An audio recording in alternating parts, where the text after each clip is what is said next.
Pelaksanaan kampanye dilarang dilakukan baik yang dilakukan oleh paslon, partai politik maupun para tim ses paslon. Larangan itu termasuk kampanye lewat media sosial. Berikut informasi selengkapnya.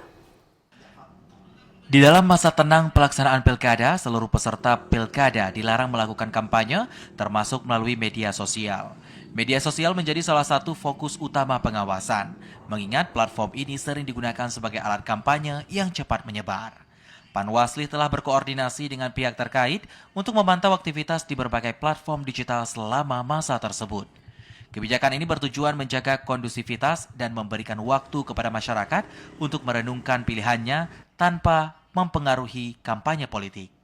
Panitia Pengawas Pemilihan atau Panwasli Kabupaten Aceh Jaya menegaskan larangan kampanye di media sosial selama masa hari tenang menjelang pemilu yang dimulai 24 sampai 26 November 2024. Ketua Panwasli Aceh Jaya, Mas Hari menjelaskan bahwa larangan ini berlaku mulai hari pertama masa tenang hingga hari pemungutan suara.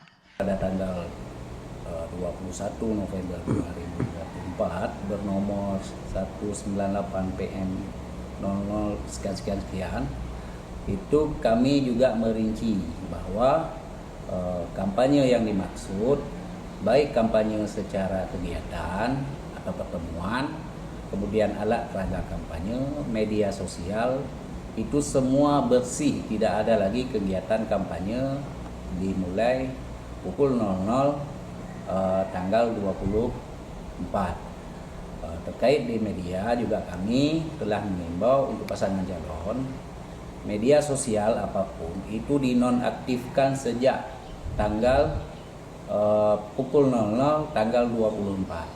Dirinya menambahkan jika didapati peserta pilkada yang melanggar, maka akan diberikan sanksi tegas. Sanksi itu dapat berupa teguran, penghentian kampanye, hingga proses hukum jika terbukti melanggar ketentuan pidana pemilu 2024. Dari Aceh Jaya, Musliadi TVRI melaporkan.